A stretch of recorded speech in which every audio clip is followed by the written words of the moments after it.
राशिं किरन्ति मनसि कलितभक्तिं भक्तमानन्दयन्तीं स्मितजितशरदिन्दु मातरं धीमहि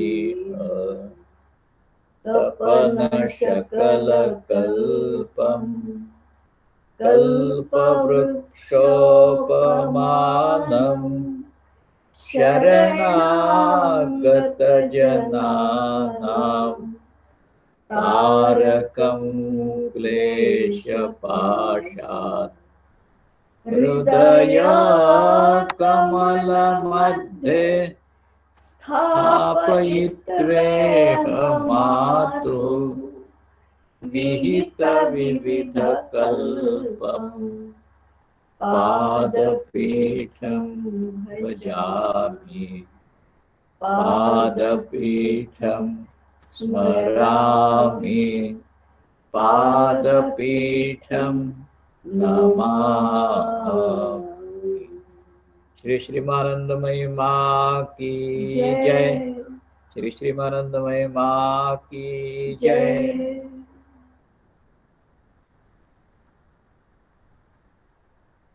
आज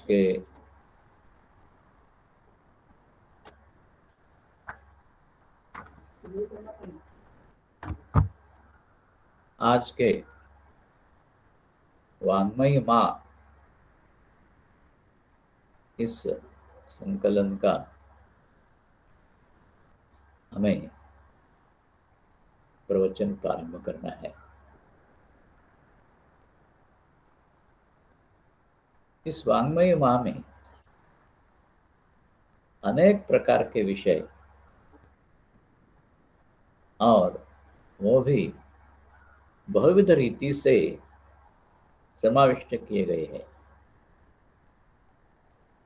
एक अपने में अपूर्व ऐसा एक संकलन है। जैसे भाई जी की सदवाणी एक विशिष्ट पद्धति से वाक्य वचनों का संग्रह है, उसी प्रकार ये वाङ्मयी माँ भी एक विशिष्ट पद्धति का संकलन है। तो इसके पहले के सत्संग तक कुछ माँ के वचनों का हमने अनुशीलन किया है। अब आज हम उन्हीं का अनुसंधान आगे रखते कुछ विवेचन देखेंगे। माँ कहती है, जहां रह जाता है, यहाँ रहा जाता है, वहीं से भगवान को स्मरण करना। पहली बात यह है कि जहां रहा जाता है, माँ कह रही है, तो जहां रहा जाता है माने क्या? जिस स्थिति में, जिस परिस्थिति में हम नित्य रहते हैं, समझो कोई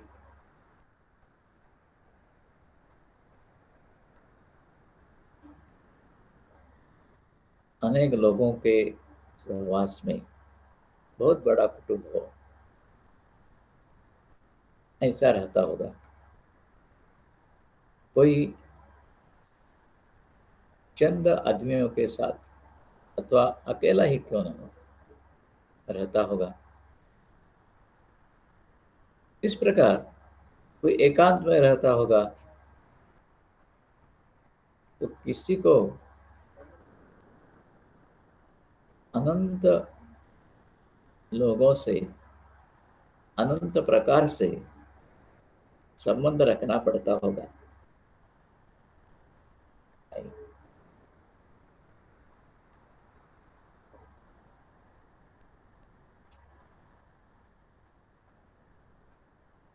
तो इस प्रकार जिस किसी भी स्थिति में क्यों न हो, जिस स्थिति में भगवान ने रखा होगा, उसी स्थिति में क्यों न रहा न जाए, वही से भगवान का स्मरण करना। वही से, इसका मतलब स्पष्ट है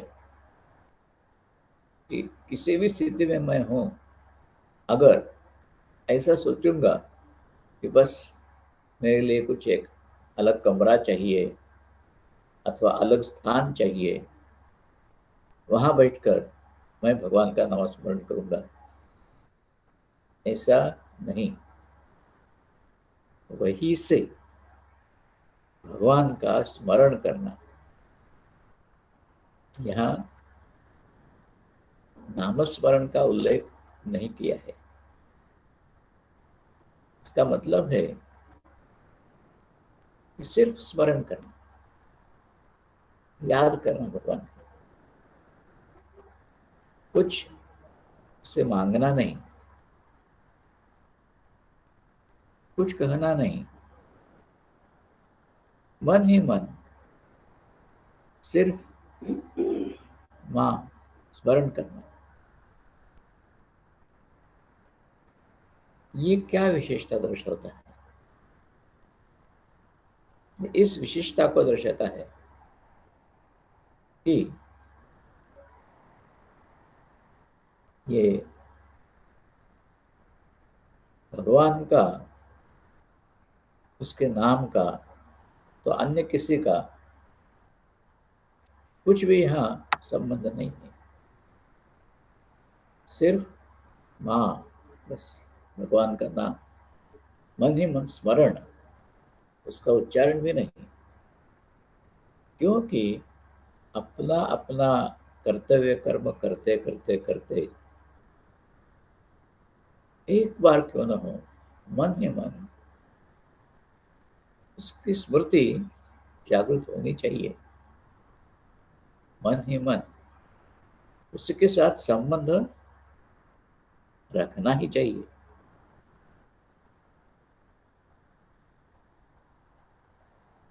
ये क्यों रखना है ऐसा? मां कहती है, ये स्मरण जो है ना, ये क्यों रखना है ऐसा? ये सब जो है, ये भगवान का है, सभी भगवान का। यही स्मरण रखना है। यानी व्यवहार करते समय हम कभी कभी ऐसा समझते हैं कि ये मेरा है, अथवा वो ये इस फलाने आदमी का है ये, इस प्रकार, और उसी के अनुसार ही विचार अपने शुरू रहते हैं। आत्मीयता के अथवा द्वेष के, समझो किसी शत्रु है और शत्रु का कुछ है, वहां जाना पड़ता है हमें, उसी मकान में जाना पड़ता है, उसी स्थान में जाना पड़ता है। तो वहां जाने के बाद भाई ये तो एक मेरे शत्रु का स्थान है, शत्रु का स्मरण होना वो क्या आता है? इस प्रकार नहीं। ईशावास्यम इदम सर्वम, ये सब भगवान का ही है, उसी से व्याप्त है, उसी का ही, उसी की ही मालकी इसके ऊपर है। तो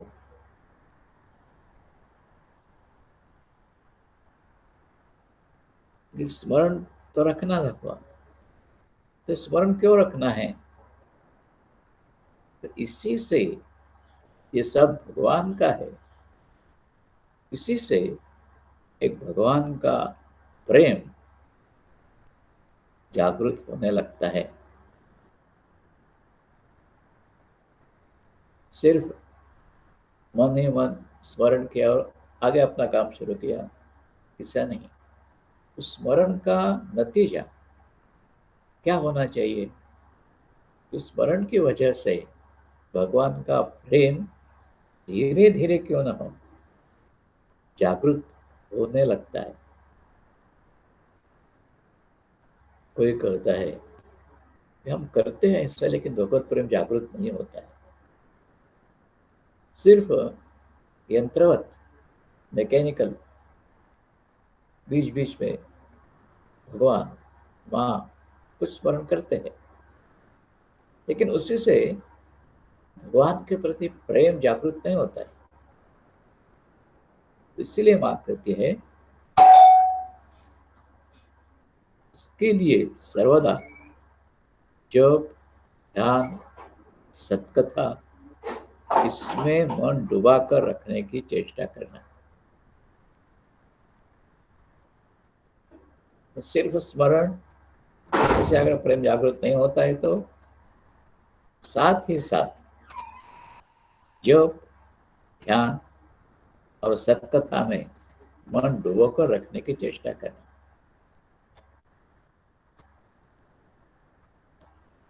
ये सब क्यों चाहिए? सिर्फ याद करना भगवान को, सिर्फ स्मरण करना, ये बात नहीं।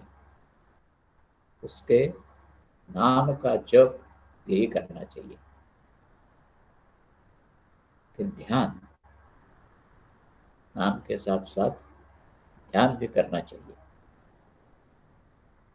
तो ध्यान, इस ध्यान में भगवान के रूप का हो सकता है, अथवा रूप छोड़कर अन्य किसी भी वस्तु का, जैसे समझो फूल है, ज्योति है, सूर्य, चंद्रमा आदि, किसी भी, अथवा कोई भी नहीं है। इस प्रकार निर्गुण ध्यान भी कैसे भी हो, ध्यान होना चाहिए। आपके सामने रूप कौन सा हो, अथवा रूप कुछ भी नहीं हो, फिर भी ध्यान होना चाहिए। तो ध्यान क्या है? ये ध्यान हमारे चित्तवृत्ति का एक प्रवाह पूर्ण रीति से ध्येय वस्तु की तरफ जब जाता है, तब उस वस्तु का ध्यान शुरू है, ऐसा हम कहते हैं। आपके सामने समझो भगवान का रूप नहीं है, फिर भी मन ही मन भगवान का स्मरण होते ही सब चित्तवृत्तियां, उसका एक अखंड प्रवाह, शास्त्र में उसका वर्णन है अखंड तैल धारवत, तेल की धारा जिस प्रकार अखंड रहती है। पानी की धारा बीच बीच में खंडित लगती है, पड़ता है पानी तब, लेकिन तेल की धारा जो है वो जैसे एक काष्ठ हो, उसी के अनुसार उसी के अनुसार ही एक प्रवाही लगती है।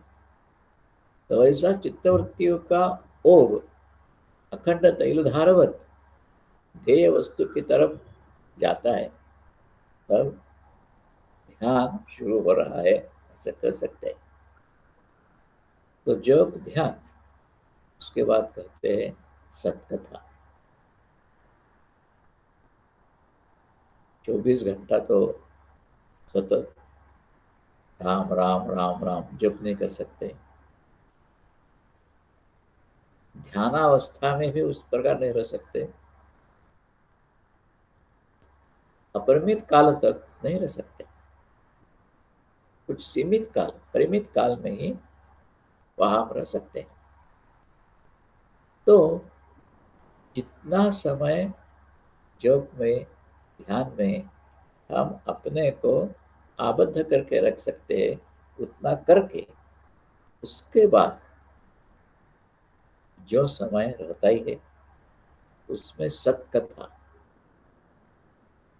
सत माने परमात्मा, स्वयं भगवान, उसकी कथा, यानी उसके संबंध में जो कुछ वर्णन शास्त्र में होगा, रूप के संबंध में, गुण के संबंध में, चरित्र के संबंध में जो कुछ दिया होगा, वो सत्कथा है। और सत्कथा का एक वेगला अलग अर्थ है, विशेष है।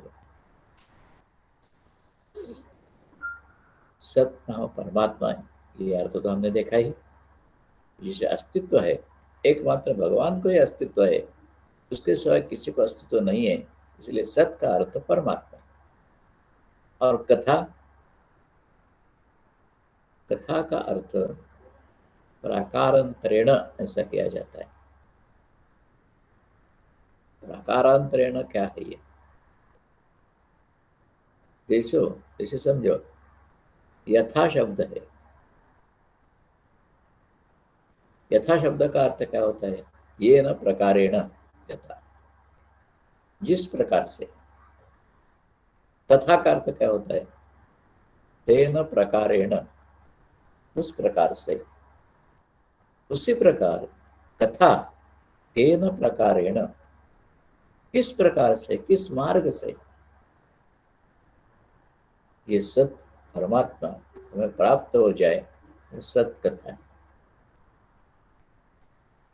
जिसकी वजह से भगवान की प्राप्ति हमें पूर्णतः हो जाए,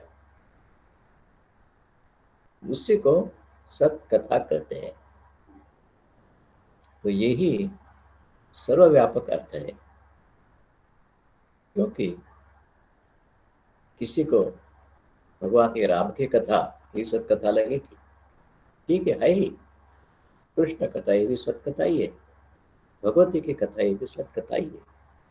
लेकिन सब कथाओं का एक एकत्रीकरण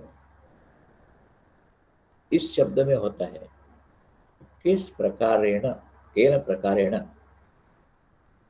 किस प्रकार से हमें परमात्मा की प्राप्ति हो जाए, सतकथा। तो ऐसी सतकथा में निरंतर डूबे रहना है,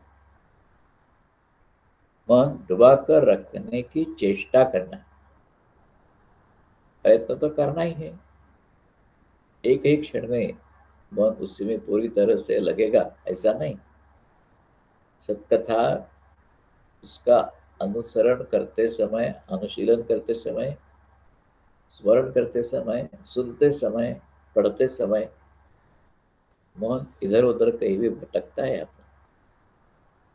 तो इसलिए यह कहती है माँ, डुबोकर रखने की चेष्टा करना। ये सब क्यों? माँ कहती है कि भगवत प्रेम जागृति के लिए उनकी आकांक्षा चाहिए, होनी चाहिए। यानी मन में उनकी प्राप्ति हो जाए ऐसी अभिलाषा उत्पन्न होनी चाहिए। तो इसीलिए ये सब करना है। भगवत प्रेम ही मनुष्य का वांछित है। मनुष्य को किस बात की इच्छा होनी चाहिए? सिर्फ एक बात की, भगवान का प्रेम हमें प्राप्त हो जाए। तो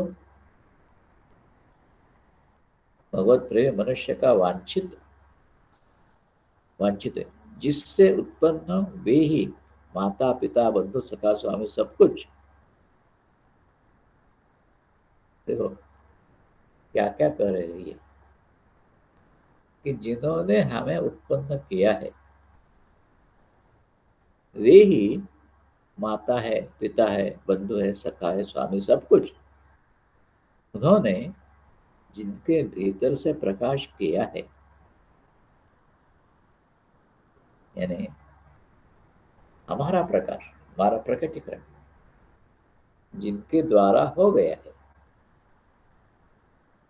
जिन्होंने स्तन्य सुधा से पुष्ट किया है, जिन्होंने अपना दूध पिलाकर तुम्हारा पोषण किया है। इसके बाद और कहते हैं, उनको तुम जो कहकर संबोधित करते हो, तुम उन्हें तुम कहकर, मैं नहीं, अपने को मैं कहेंगे। ये सब जो हमारे लिए करने वाले हैं, जिन्होंने हमें पुष्ट किया है, सब कुछ किया है, उसे तुम कहकर हम संबोधित करते हो। उस शब्द को मन प्राण में हर समय रखना,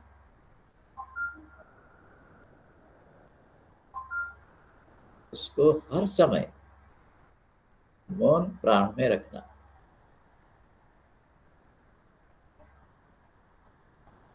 यहाँ मन प्राण में ये शब्द रखना, इसका क्या अर्थ होता है?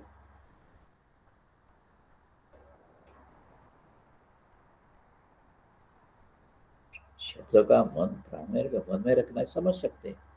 अपने मन में माँ, पिता, बंधु, सखा, ये सब अपने मन में रखेंगे, ऐसा ध्यान ध्यान में आता है। लेकिन प्राण में रखना ये क्या बात है? अनेक बार इस प्राण में रखना ऐसा शब्द प्रयोग हम भागवत में देखते हैं। माँ के कथन में भी ये प्राण शब्द बहुत समय आया है। मन प्राण से इस प्रकार का शब्द प्रयोग बहुत बार आया है। तो प्राण क्या है? मन में रखना समझ सकते हैं कि हमारे मन में सिर्फ माँ, राम, कृष्ण रख दिया हमने मन में। प्राण में रखना क्या है? प्राण कहाँ है? तो माँ जो कहती है मन प्राण से, या प्राण जो है उसका तात्पर्य एक बात में है। मन एक विशिष्ट पद्धति का चित्तवृत्तियों का समाहार है। लेकिन प्राण जो है, ये प्राण इसलिए उपयोग में लाया गया है कि हमें प्राण की अनुभूति है, निश्चित है। लेकिन उस अनुभूति को जब हम इस प्रकार अनुभूत करते हैं, समझो किसी आदमी का नाक दबा लिया,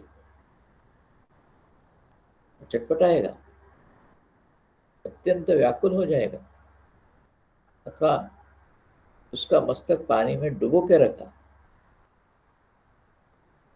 चटपटाने लगेगा। उस समय दुनिया भर की सब चीजें अगर उसके मन में हो तब भी उनके प्रति कुछ भी भाव नहीं रहेगा। अन्य समय समझो कोई अच्छा मकान देख लिया, अच्छी गाड़ी देख ली, अथवा ऐसा ही कुछ देख लिया, तो उसके प्रति ये मुझे होना चाहिए, ऐसे अभिलाषा तो उत्पन्न होती है। लेकिन जब नाक दबा दिया, श्वास लेने को नहीं आता है, पानी में डुबा के रखा है मस्तक, बिल्कुल श्वासोच्छ्वास शुरू नहीं हो सकता है, तब छटपटाता है मन। आदमी छटपटाता है, जीव छटपटाता है। किस लिए? सिर्फ सांस निकलनी चाहिए बाहर, सांस लेना चाहिए। प्राण व्याकुल हो जाते हैं, मानो शरीर छोड़कर बाहर जाएंगे, आप निकल जाएंगे। तो ये प्राण का एहसास हमें उस समय होता है। तो मन प्राण से इसका अर्थ यही है, मन में तो चाहिए ही, लेकिन उसके सिवाय हम जी नहीं सकेंगे, ऐसी स्थिति होनी चाहिए। वो प्राण से चाहना हो। अब भगवत प्रेम जागृति के लिए वो तो आवश्यक है ही। और ये जो माँ कह रही है कि माता, पिता, बंधु, सखा आदि आदि जिन्होंने दूध पान करा के हमें संतुष्ट किया, उस शब्द को मन प्राण में हर समय रखें।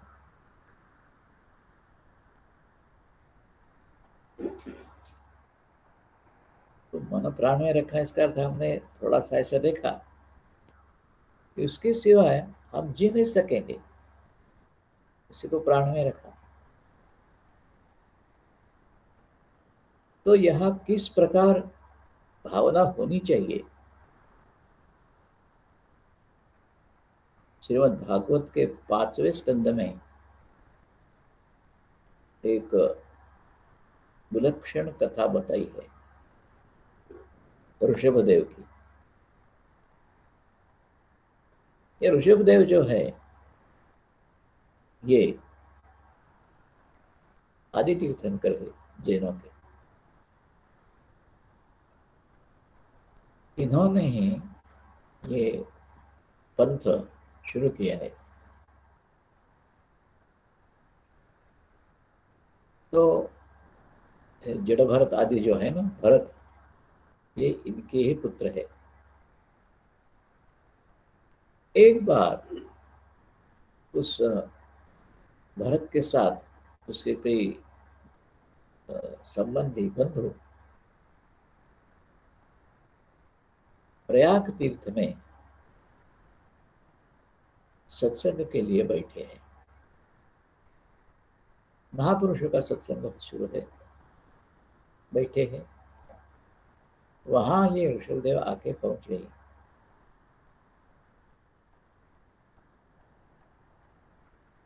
उन्होंने जो कहा है, ये बात इसके ऊपर प्रकाश डालती है। तो कहते हैं, एक बात ध्यान में रखो,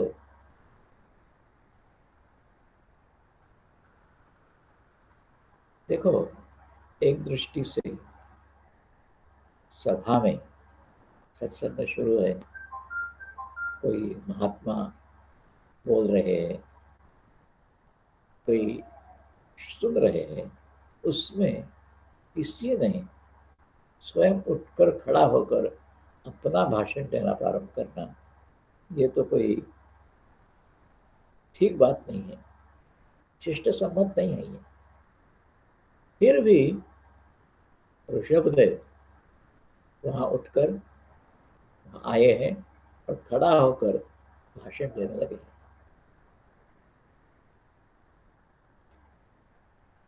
सत्संग में गुरु, माता, पिता आदि के बारे में बहुत सी बातें कही जाती है। तो स्वयं ऋषभदेव कहते हैं, गुरु न सस्यात्, वो गुरु गुरु ही नहीं है। स्वजनो न सस्यात्, वो स्वजन स्वजन नहीं है। माता न सास्यात्, पिता न सस्यात्, वो पिता पिता ही नहीं है, वो माता माता ही नहीं है, वो बंधु बंधु ही नहीं है, वो गुरु गुरु ही नहीं है। कौन?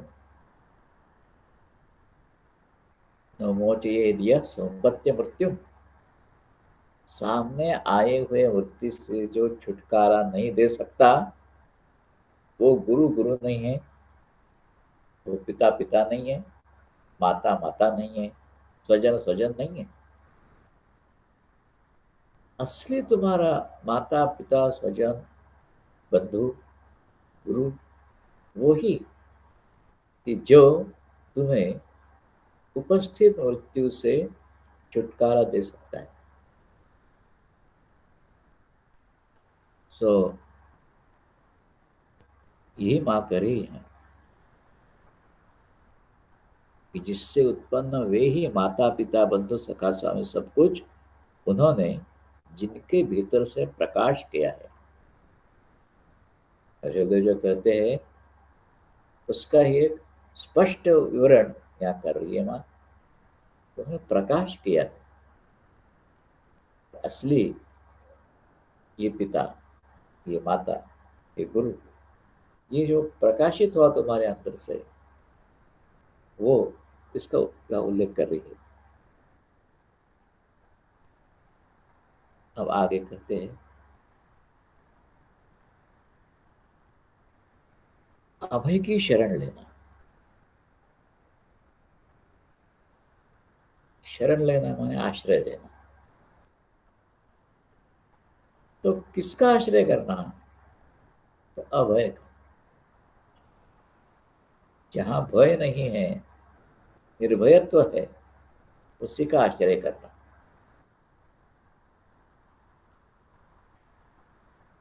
पशु पक्षी भी वैसा ही करते हैं, जहां उनको डर नहीं बिल्कुल, उस जगह ही रहते हैं। अगर थोड़ा सा अगर भय मालूम होगा तो छोड़कर भाग जाते हैं। तो यहाँ पे कह रही है अभय की शरण लेना। तो भय कहाँ है?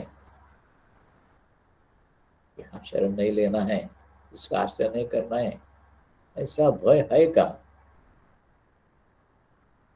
माँ कहती है संसार ही भय है।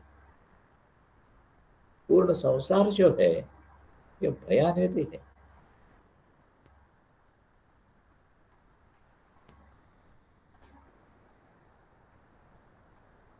ये श्रुति के हिसाब से देखेंगे तो द्वितीयाद वही भयम भवती, ऐसा कहा है। ये भय जो है ये दूसरे से होता है। एक आदमी अगर रहेगा तो उसको कोई भय नहीं होगा, उसे भय किसी दूसरे से ही होता है। उसी के साथ अगर उसकी आत्मीयता होगी, मिल गया होगा, तो भय नहीं। लेकिन आत्मीयता नहीं है, परिचय नहीं है, कुछ नहीं है, तुरंत भय उत्पन्न होता ही है। याद वही भयम भवती। तो वैसा ये संसार जो है, इसमें हर एक वस्तु हमें अपने से भिन्न लगती है। किसी के साथ आत्मीयता होगी ऐसा नहीं, चंद के साथ आत्मीयता होगी।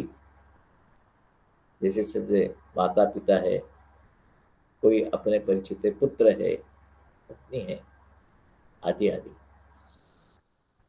लेकिन गौर से देखेंगे तो अंतरंग के किसी कोने में उनके प्रति भी भय रहता है। गौर से देखो, मन ही मन किंचित क्यों न हो, भय का एहसास रहता ही है। जितनी जितनी वो स्थिति उत्पन्न हो जाती है, उसमें भी भय रहता ही है। भर्तृहारि नहीं, वो जो भर्तृहारि कृत नीति शतक है, उसमें विलक्षण रीति से इसका उल्लेख किया। भयान्वित सब वस्तुएं है, सर्व वस्तु भयान्वितम विवरणा। मनुष्य के लिए जितनी जितनी बाह्य वस्तुएं है, ये सब भयान्वित है, भय उत्पन्न करने वाली है उसको। कौन कौन सी? तुम्हारे पास जो कुछ है, जिसका तुम्हें गर्व होगा, उससे भय है। बहुत बड़ा यहाँ एक वहां पहुंच कर रहे हैं वो। सब तो मैं करूंगा नहीं अभी, लेकिन चंद बातों का उल्लेख करूंगा। वो कहते हैं ये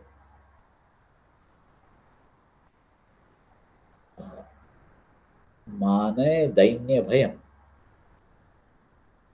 कोई समझो स्वाभिमानी है, अहंकारी नहीं, स्वाभिमानी है। लेकिन इस स्वाभिमान उसका जो है, उससे भी भय है। क्यों? माने दैन्य भयम। समझो ऐसी परिस्थिति उससे उत्पन्न हो जाए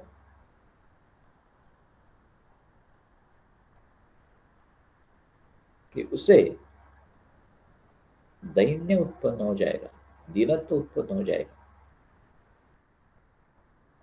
समझो संपत्ति चली गई तो किसी के पास याचना करनी पड़ेगी, ये दैन्यत्व उत्पन्न हो जाएगा। तो अत्यंत स्वाभिमानी जो है उसके लिए इस प्रकार की परिस्थिति अगर उत्पन्न हो जाए, वो दैन्यत्व, ये भय, कुले च्युति भय,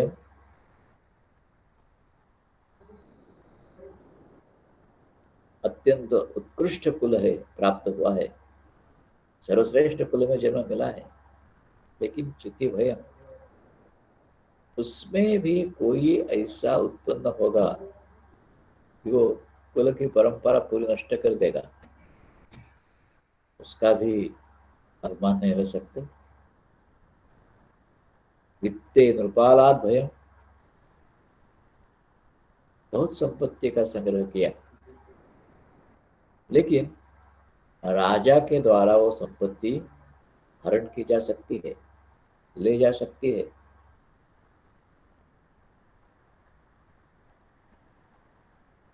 अथवा अन्य दृष्टि से कहेंगे तो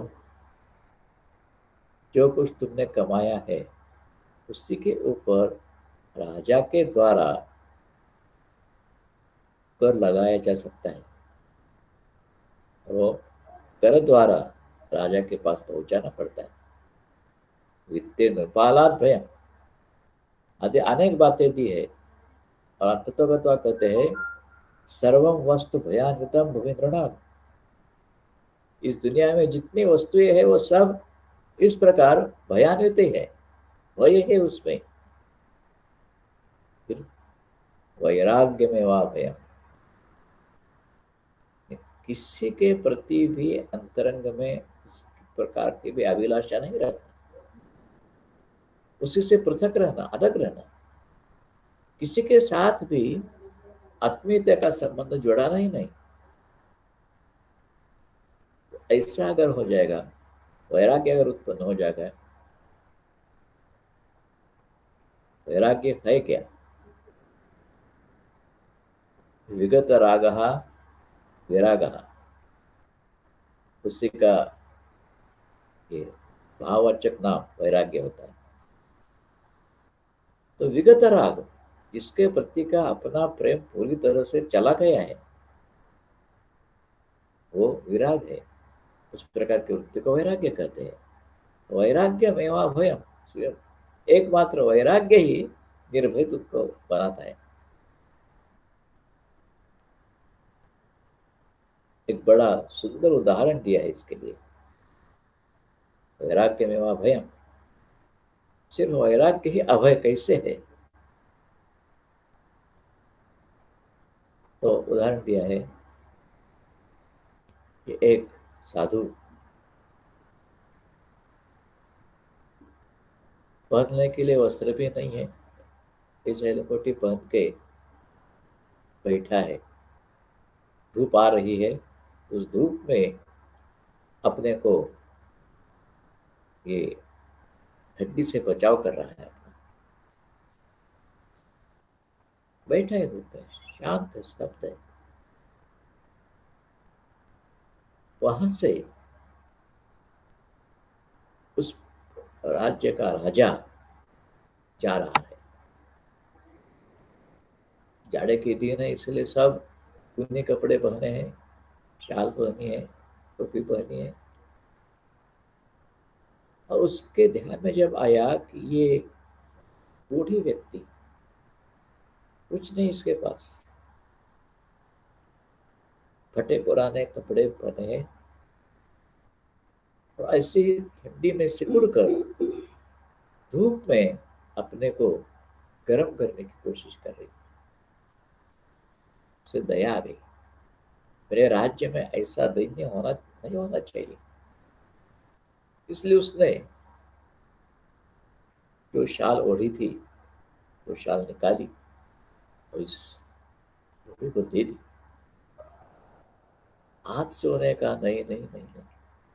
बोले क्यों, क्यों नहीं ले रहे हो? अरे इतनी ठंडी है, तुम कुछ भी नहीं पहने हो, कम से कम ठंडी का निवारण थोड़ा तो हो जाएगा। वो कहता है हाँ, निवारण हो जाएगा, लेकिन मैं भिखारी से दान नहीं लेता। राजा को कह रहा है मैं भिखारी से दान नहीं लेता। अब राजा को क्रोध आ गए, मैं भिखारी, अरे मैं इस राज्य का राजा हूं। तब हंसकर वो कहता है, मैं भिखारी क्यों कहा जानते हो? अब यहाँ उन्होंने उसने जो बताया है ना, ये बात ध्यान देने लायक है। ये निर्भयत्व आज जो कह रही है कि वहां अभय होना चाहिए। तो ये निर्भयत्व कैसे प्राप्त होता है? तो कहता है, देखो, वे में परितुष्टा वल्कल ही, जाड़ा भरड़ा वस्त्र मिल गया, झाड़ की खाल भी, मैं संतुष्ट हूँ। वह में परितुष्टा वल्कल ही, तो हम दुकूल ही, तुझे विशिष्ट पद्धति से ऊंचे रेशमी वस्त्र ही चाहिए, ऊनी वस्त्र ही चाहिए, तो हम दुकूल ही। देखो, मैं इस वल्कल से संतुष्ट हूँ, और तो ऊनी कपड़ों से, रेशम के कपड़ों से, इससे तुझे संतोष होता है। समय परितोषो, ये संतोष जो है वो समान है। ये झाड़ा भरड़ा वस्त्र और ये ऊनी वस्त्र, ये भिन्न भिन्न है, लेकिन उससे प्राप्त होने वाला तुम्हें जो संतोष है और मुझे जो संतोष है, वो संतोष एक है। समय परितोषो निर्विशेषो विशेषा, अगर समान ही है संतोष, तो दोनों प्रकार के वस्त्रों में विशेष क्या है? जिससे जो संतुष्ट होता है उसको पहनना है। फिर आगे का शब्द बहुत महत्वपूर्ण है।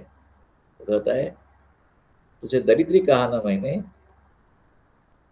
एक दृष्टि से तुझे ऐसा कहना चाहिए कि समय हो परितोष हो, यानी कम से कम हम दोनों बराबर है, ऐसे तो होना चाहिए। तो दरिद्र क्यों कहा? सतु भवति दरिद्रो, वो दरिद्र होता है, यस्य तृष्णा विशाला, जिसकी अभिलाषा बड़ी है, वो दरिद्री है। किसी से भी संतोष नहीं है उसे, ये चाहिए, ये चाहिए, ये चाहिए, ये मिला तो और ये चाहिए। जैसे तृष्णा विशाला, मनस्य च परितुष्टे गौर्थवान को दरिद्रा, मन में अगर संतोष है तो कौन दरिद्री है और कौन श्रीमंत है, बताओ राजा। तो यहाँ बड़े अद्भुत रीति से भय और निर्भय का दर्शन करा दिया है। माँ जो कहती है, अभय की शरण लेना संसार ही भय है। अभय की शरण माने पूर्ण रीति से किसी भी वस्तु से अपने को संलग्न नहीं रखना, उसकी अभिलाषा ही नहीं, कुछ भी नहीं। ऐसा जो अगर होगा तब कहते हैं,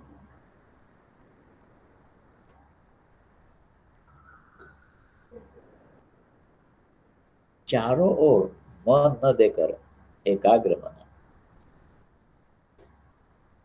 संतोष तब होता है कि चारों ओर, इधर इधर ये देखा, फिर वो देखा, फिर देखा, फिर देखा, इसके बदले चारों ओर मन न देकर सिर्फ यही विचार रखना,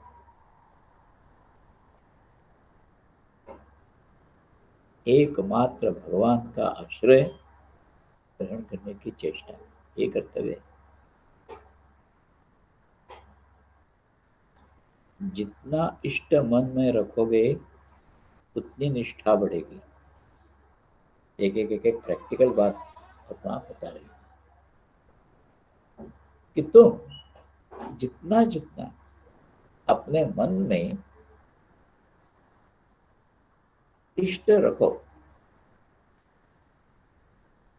इष्ट यानी जो मुझे चाहता हूँ, जो मैं चाहता हूँ उसे इष्ट कहते हैं। इसे इच्छित क्रियापद है, चाहना, इच्छा करना। इष्ट मैंने जिसकी इच्छा है वो इष्ट है।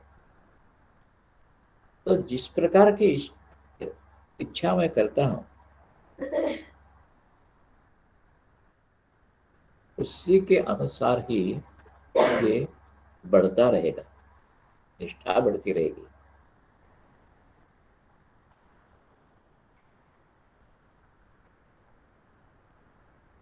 अब ये वाक्य बहुत बड़ा महत्वपूर्ण है। वह भावना क्या, वह भावना क्या है? माँ कहते हैं वे मेरे पास नहीं है। इस भाव के लिए तो कि भगवान मेरे पास नहीं है, हम पुकार रहे उससे, बुला रहे हैं, आओ मेरे पास आओ, फिर पुकार रहे हैं। इसलिए तो भय है, इसी भाव के लिए तो वे पकड़े हुए हैं। भय क्या? बात होती है भय किस बात का? उन्होंने तुमको पकड़ के रखा है। इस प्रकार अपने बच्चे का हाथ पकड़कर माँ ले जाती है, छोड़ती नहीं है, उसी प्रकार वो पकड़े हुए है।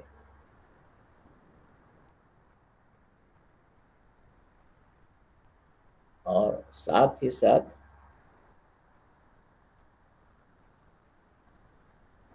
फिर भय क्या, ऐसा कहती है। तो यहाँ एक बात देखने लायक है कि उन्होंने तुमको पकड़ के रखा है, साथ ही साथ तुमने भी उनको पकड़ के रखना चाहिए। तब जाके पूर्ण निर्भयता है। हाथ में तुम्हारा हाथ पकड़ कर ले जा रहा है, किसी वजह से बीच में हाथ छूट जाएगा, हो सकता है। लेकिन अगर तुम पकड़े रहोगे और वो भी तुम्हें पकड़ रहेगा, दोनों अगर एक दूसरे को पकड़ के रहेंगे, तब कभी भी भय नहीं है। अभय को पकड़े रहने से भय का प्रश्न कहाँ? वो निर्भय है, अभय है, उसने तुमको पकड़ा है। उसी को अगर तुम पकड़ोगे, पकड़ के रखोगे, रहोगे, तो पूरी तरह से निर्भय बन जाओगे। डर किसका? ये तो है सर्वक्षण, उनकी जो इच्छा कर। ये भी बात ध्यान देने लायक। भगवान को पकड़ के रखना है, लेकिन ऐसा नहीं ऐसा बच्चा माँ का आंचल पकड़ के जिद करता रहता है, मुझे ये ला के दो, मुझे ये दो, मुझे ये दो, मुझे ये दो। यहाँ माँ कहती है अभय को पकड़े रहने से भय का प्रश्न नहीं है। डर किसका? वे तो है सर्वक्षण, लेकिन उनकी जो इच्छा कर। इसके दो अर्थ होते हैं। तुम उनकी इच्छा के अनुसार जो कुछ वो चाहते हो करो। क्या चाहते हो?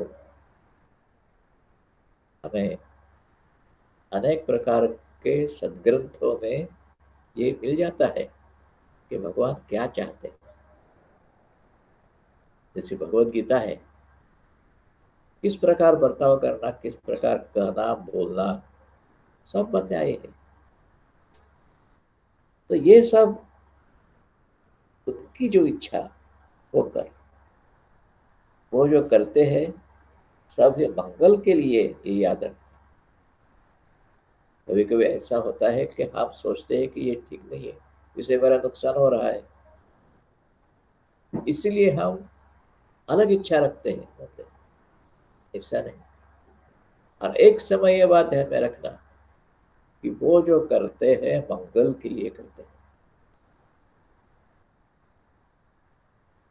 अगर हमारा जीवन अगर हम देखेंगे ना, उसमें बहुत सी बातें ऐसी होती है कि हमें वो अमंगल लगती है, हानिकारक लगती है।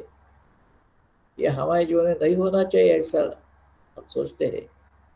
भगवान की प्रार्थना भी की है उस समय, ऐसा नहीं हो देना, फिर भी वैसा हुआ है। तो अनिष्ट जो होता है उसके लिए भगवान की प्रार्थना हमने की है, फिर भी अनिष्ट हुआ है। लेकिन ये जो बात कर रही है, भगवान जो करते हैं मंगल के लिए करते हैं। अगर गौर से अपना पूर्ण जीवन देखेंगे ना, तो जितने जितने हानिकारक बातें हमें लगी है, ध्यान में आता है ठीक ही था, ऐसे होना चाहिए था। शायद आपको ये बात ठीक नहीं लगेगी, बराबर नहीं लगेगी, ऐसा लगेगा कि थोड़ा सा यहाँ पे सिद्धांत हो रहा है। फिर भी तत्वतः अगर देखेंगे तो ये होना चाहिए था, ऐसा ध्यान में आता है। अगर हम विशिष्ट पद्धति से एक विशिष्ट स्तर पर जाते हैं तब। तुकाराम महाराज कहते हैं, बरे झाले देवा निघाले दिवाळे, दिवाला निकल गया बड़ा अच्छा हो गया। कौन कहेगा ऐसा? क्या ये क्या पागल हो गए हैं क्या? अरे दिवाला निकला इसमें अच्छा हो। बरे दुष्काळे पेड़ा केली, ये अकाल हो गया और हमें इतना दुख हो गया। मेरी एक पत्नी मर गई उसमें, मेरे पुत्र भी मर गए, बड़ा अच्छा हुआ। कौन कर सकता है ऐसा? जो जो भगवान करते हैं वह मंगल के लिए है, ये सोचते हैं। वो मंगल के लिए कैसा है? तुकाराम महाराज कहते हैं, बरी दुष्काळे पेड़ा केली, अनुतापे तुझे राहिले चिंतन। इसकी वजह से मुझे तेरा स्मरण होता रहा, चाहला भवन संसार। ये पूरा संसार जो है उसके प्रति मेरे मन में ऐसी घृणा उत्पन्न हो गई, वो वमन हो गया। वमन जो उल्टी हो जाती है उसे वमन कहते हैं। लेकिन फेंकी हुई वस्तु जो है शायद कदाचित कोई उठा के ले सकता है, लेकिन उल्टी हो गई तब वो उठा कर नहीं खाएगा। हाला भवन संसार, इसका अर्थ यही है कि मेरे अंतरंग से जो आसक्ति उत्पन्न हुई थी संसार के प्रति, वो पूरी तरह से चल गई, ऐसी चल गई कि फिर वो बैठेगी ही नहीं। यही भगवान जो करते हैं मंगल के लिए करते हैं। मंगल शब्द का अर्थ क्या है? बड़ी अद्भुत बात है कि हम बहुत से शब्द ऐसे उपयोग में लाते हैं, हम समझते हैं हमारा अर्थ उसका मालूम हो गया। मंगल मालूम है? मंगल, मंगल का अर्थ क्या है? मंगल। वह शब्द जो है ना, इसका एक अर्थ महाविशा। सर्व आगे जो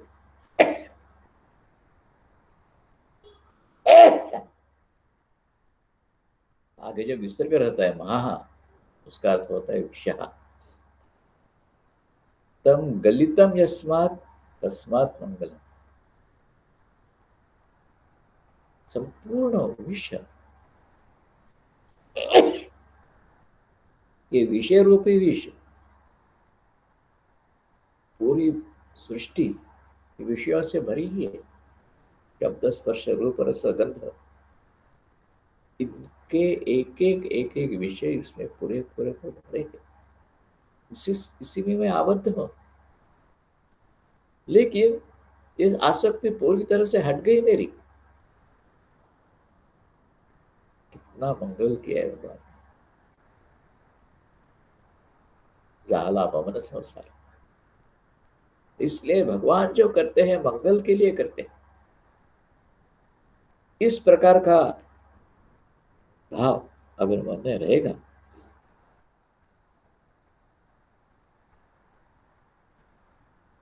तो सर्वमस्त भयायुतम प्रणाम वैराग्य में उसका अर्थ ध्यान में आता है कि हर एक वस्तु दुनिया की भयान्वित है, क्योंकि वो अब है तो रहेगी या नहीं पता नहीं।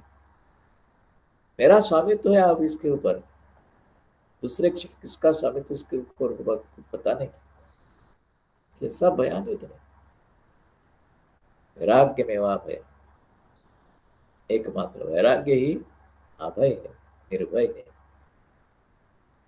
जो अभय की शरण लेना, ये मां कहती है, ये आश्रय करना, वैराग्य का आश्रय करना। आगे कहती है, डर किसका, भय किसका है तुम्हें, किस बात का डर है, क्यों डर है, ये तो है, डर किस बात का, भगवान तो है ही। शायद तुम सोचते होंगे कि वो मेरे से बात भी नहीं करता है, मेरी तरफ ध्यान नहीं देता है, सब कुछ, लेकिन वो है, ये बात तो निश्चित है। डर किसका, वह तो है। और सर्वक्षण, कुछ समय है और कुछ समय नहीं है, ऐसा नहीं है। कभी विश्राम नहीं लेते हैं। हर क्षण, हर क्षण वो तुम्हारे पास ही है, सर्वक्षण। अब तुम्हें एक करना है, तुम्हें नाना प्रकार की व्यथा उत्पन्न होती है मन में, ये नहीं होना चाहिए था या ऐसा नहीं होना चाहिए था, इस प्रकार ऐसा मत करो। सर्वक्षण उनकी जो इच्छा कर, उनकी जो इच्छा होगी वही कर। उनकी इच्छा कैसे जान सकते हैं, बड़ा मुश्किल है। हमें तो नहीं समझ सकते उनके मन में क्या है, क्या इच्छा है, लेकिन ये तो कर सकते हैं कि भगवान जैसी आपकी इच्छा ऐसा करो। मैं फलाना ऐसा चाहिए ऐसा नहीं कहूंगा, इतना ही कहूंगा कि जो आप चाहते हैं वही करो, तो वही करा। सब करते हैं, सब है मंगल, वो जो करते हैं ना मंगल ही है। इसलिए यही याद रखना। अब ये सब बातें होने के बाद तो ये माँ कहती है, तो क्यों नहीं चाहिए, हमें दुख नहीं चाहिए, इसलिए दुख के संबंध में ही भय उत्पन्न होता है। मुझे विलक्षण प्रकार से फलाना फलाना दुख होगा, तो उसके बारे में हमें भय उत्पन्न होता है, नहीं नहीं, ये ऐसा नहीं करेंगे। तो एक बात बात करती है, वासना से ही भय और उसी से दुख। इसे सुंदर सूत्र दिया है, देखो कि उसकी इच्छा क्या है, वो क्या है, सब बातें छोड़ दो। मेरे जैसे लोग ऐसे ही रहते हैं, हर एक बात में अपना कुछ उसे जोड़ देते हैं। उनकी जो इच्छा, मंगलमय की इच्छा हो, वो भी पूर्ण हो, पूर्ण हो, उनकी इच्छा कौन सी है वे कैसे समझेंगे?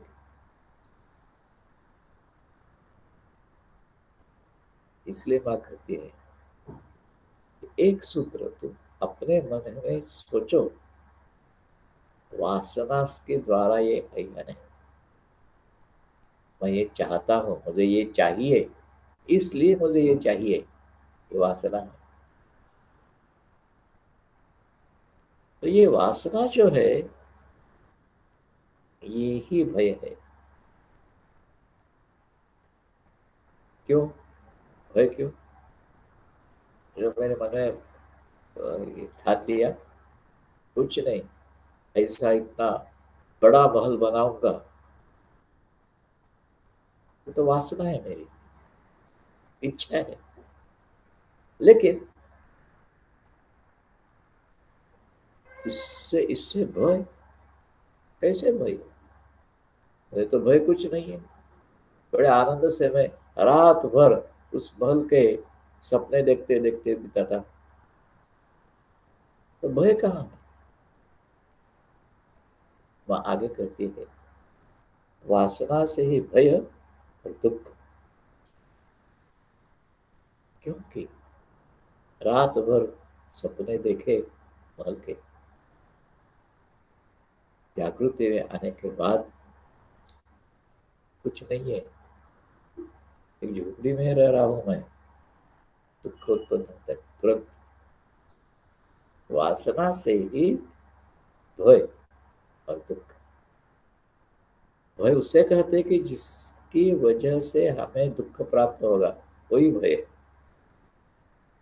जिसकी वजह से हमें सुख मिलेगा, उससे हमें भय कभी भी नहीं लगता।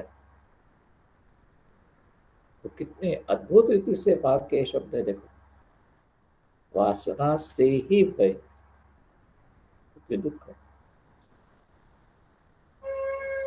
वासना के पूर्ति से आनंद है, वासना पूर्ति नहीं होगी तब भय है। कामना पूर्ति से आनंद है, लेकिन कामना पूर्ति से भय है। तो फिर हानि तो सुखदायक है, अगर पूर्ण हो गए मेरी वासना तो आनंद है। ऐसा नहीं है। कामना पूर्ति कभी होती ही नहीं। या तो काम कामाना उपभोगे शामिल थी,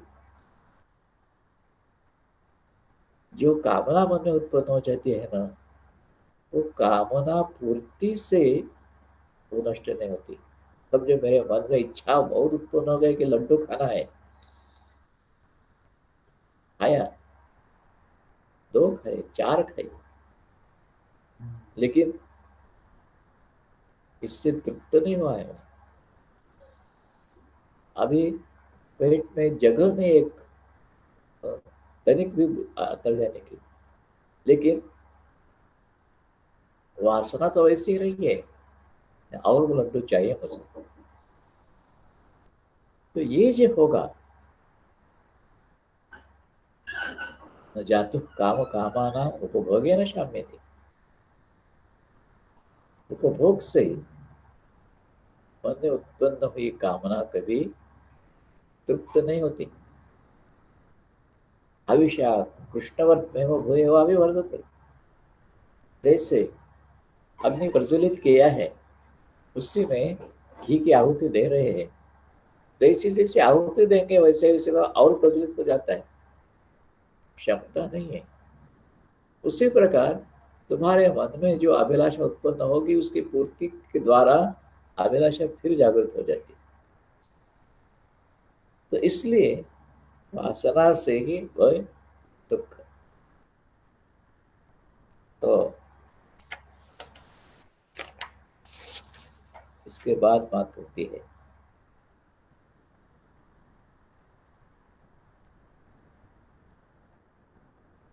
मन के राज्य में शरीर एक बंधन है। अब देखो,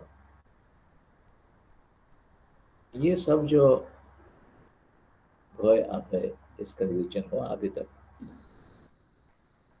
सब बातें जो है ये मन से ही संबंधित है। निर्भयत्व अथवा भय ये सब मन से संबंधित है। तो इस मन के राज्य में शरीर एक बंधन है। एक अतिशय सुंदर विवेचन है ये। मन के राज्य में शरीर एक बंधन है। जैसे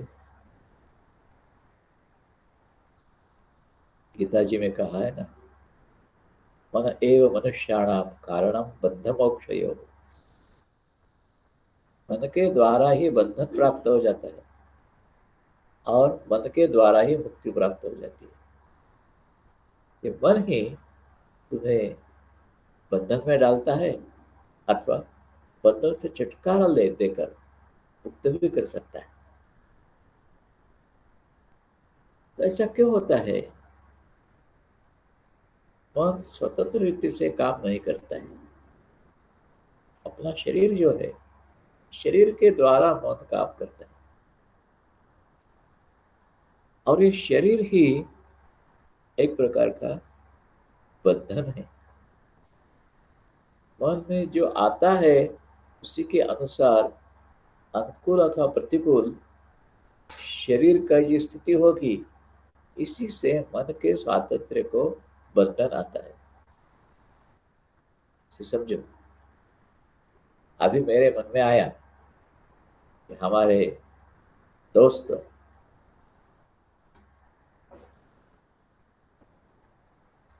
इधर उधर घूमते हैं, सब कुछ करते हैं, पहाड़ पर भी चढ़ के गए हैं, हम भी जाएंगे। मन में आया, लेकिन शरीर बंधन है, चढ़ नहीं पाऊंगा। सीढ़ी चढ़ना भी मुश्किल है। तो गिरनार पर्वत पर कैसे चढ़ेंगे? शक्य नहीं। ये सिर्फ मन में आ सकता है। मन ही मन उसी का उपभोग ले सकता है।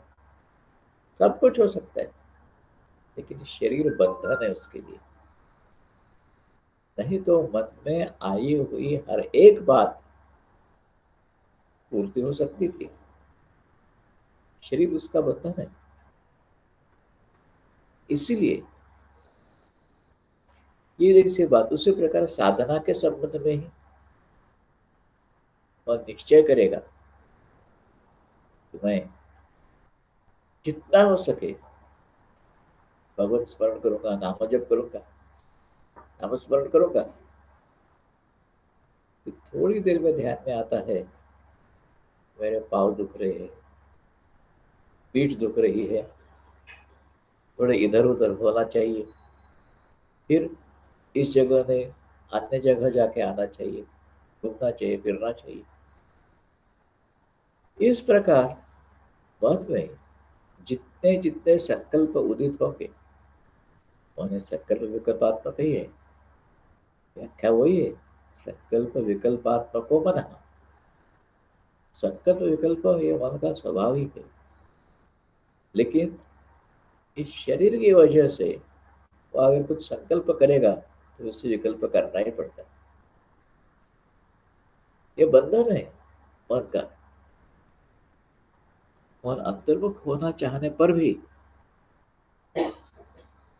मन ने मन ही मन, मैंने नानाविध प्रकार का सत्संग करके शास्त्र ग्रंथों में पढ़कर मन ही मन निश्चय किया, इस बाह्य जगत में सुख मिलता नहीं है। सुख की प्राप्ति अगर करना है तो हमें अंतर्मुख होना ही चाहिए। अंतर्मुख होने की अगर कोशिश करने लगेंगे तो शरीर होने नहीं देता है। शरीर होने देता नहीं है। मन अंतर्मुख होना चाहने पर भी वह अपने राज्य का अधिकार छोड़ना चाहता है क्या? मन चाहता है सब कुछ, लेकिन शरीर अपना राज्य जो है उसी का ऊपर का अपना कब्जा छोड़ने के लिए कभी भी तैयार नहीं रहता। ऐसा नहीं होता। तो 24 घंटा जब करना है, ठीक है बैठा रहूंगा मैं, नहीं, घंटा, 1.5 घंटा, 2 घंटा बस, इससे आगे शरीर और आगे देगा ही नहीं। नाना प्रकार से इतना दर्द होने लगेगा, दुख होने लगेगा, तो जब छोड़ना ही पड़ेगा तुमको। इसलिए कि अपना राज्य जो है शरीर का, इस राज्य के ऊपर का कब्जा छोड़ने के लिए वो तैयार नहीं है।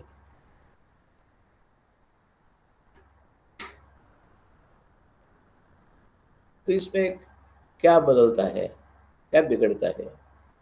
ठीक है, जब करो, थोड़ी देर के बाद उठकर इधर उधर घुट के फिर जब करो, क्या बिगड़ता है उसमें? इसका जवाब पा देती है, कहती है, जहाँ वैषम्य, बार बार घूम फिर कर वही मन की गति है।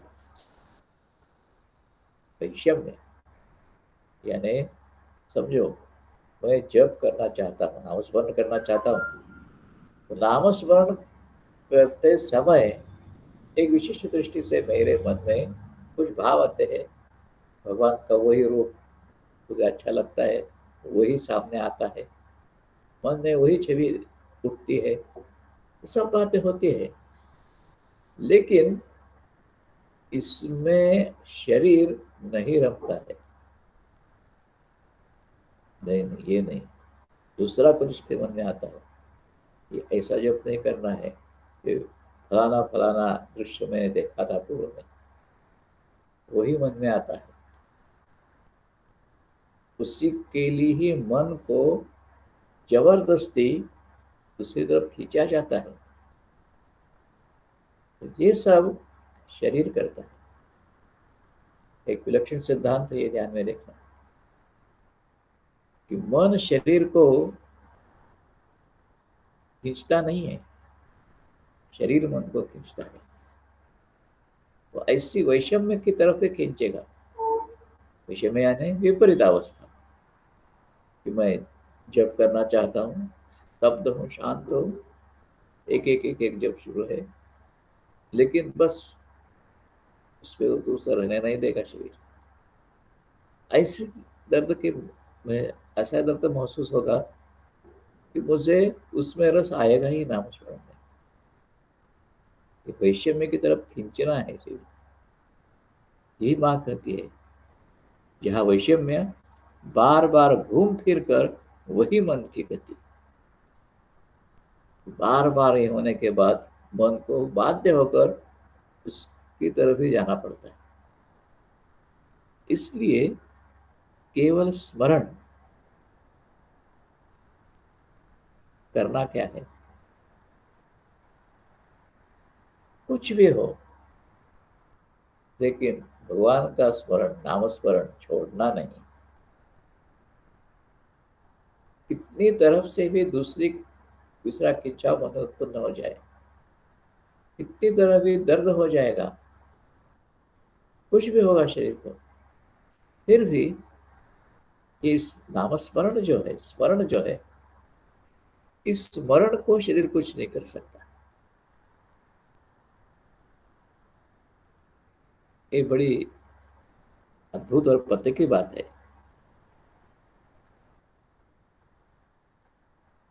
केवल स्मरण,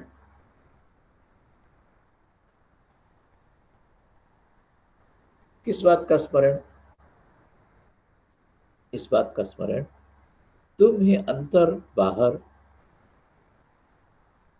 अंदर भी तुम हो, बाहर भी तुम।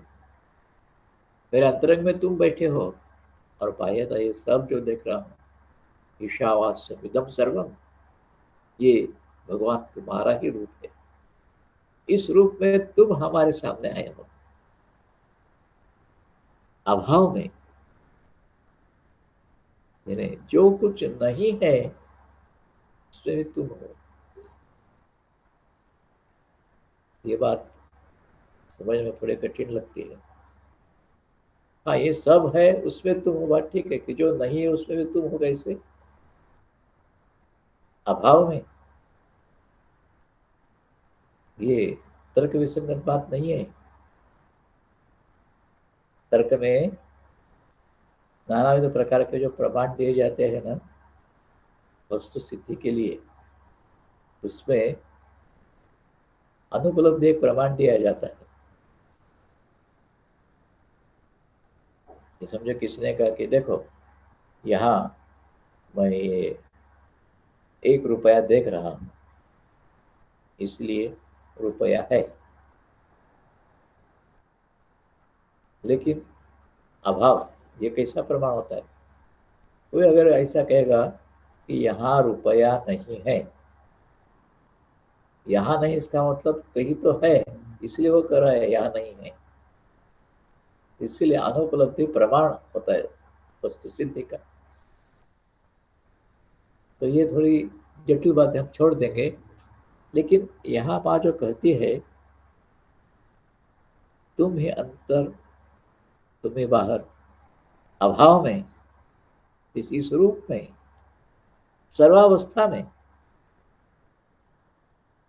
ये सिर्फ स्मरण करना है केवल। सिर्फ स्मरण करना है। कैसे करना? देखो किसी को बहुत बड़ा दुख हो रहा है, दर्द हो रहा है, पेट में दर्द हो रहा है,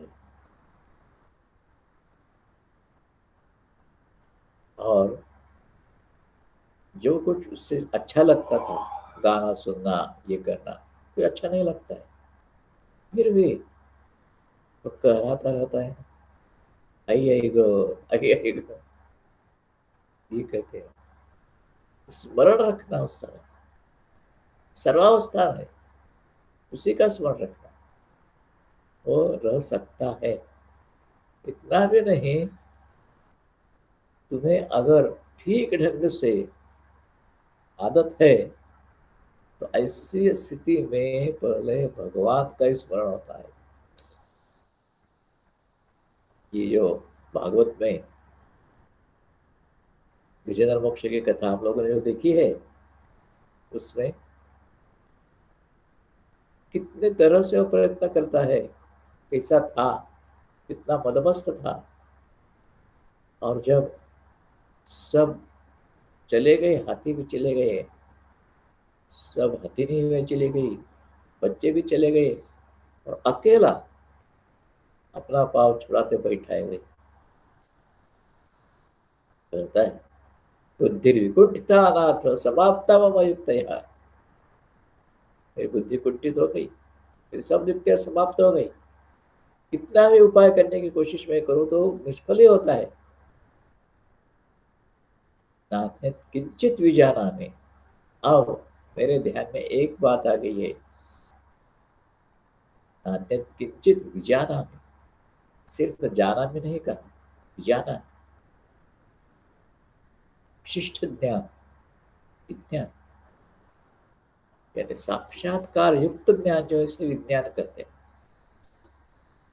ज्ञानंच विज्ञानंच, ऐसा जो उल्लेख है ना स्थिति में, वो विज्ञान की जो भौतिक विज्ञान है वो नहीं है। विज्ञान का अर्थ यहाँ होता है ज्ञानामि, विज्ञान, तो साक्षात्कार उसका, शब्द ज्ञान नहीं, सिर्फ उसी का साक्षात्कार। नान्यत किंचित विजाना में, अब मुझे स्पष्ट रूप से इसका प्रत्यय आ गया है, तो मैं वो शरणम मम, सिर्फ तुम ही मेरा आश्रय स्थान हो। ये मुझे मन में पूरी तरह से विश्वास उत्पन्न हो गया। तो यही बात है यहाँ, अनिष्ट नष्ट करने के लिए इष्ट स्मरण में मन रखना।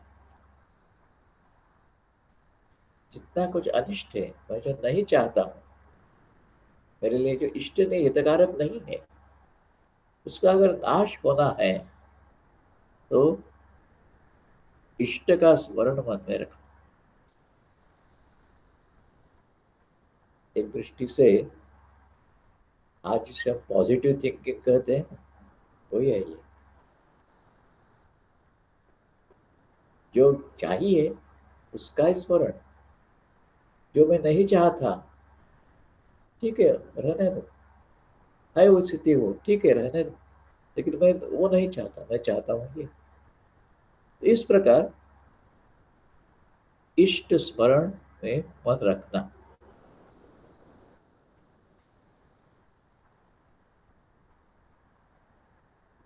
तो इसके आगे